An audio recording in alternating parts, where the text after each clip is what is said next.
Are you tired of hunting through Klaviyo's menus just to change your password? Discover the exact 6-click path to secure your account in under 2 minutes.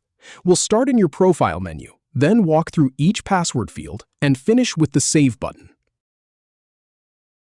All right, start by clicking on your profile, which you'll find in the lower left corner. Then, from the drop-down that appears, go ahead and click on Settings.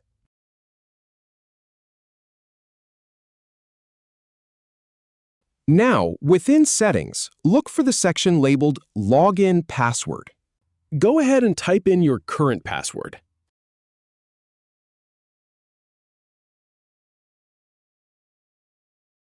Then, type in your new password in the field that follows.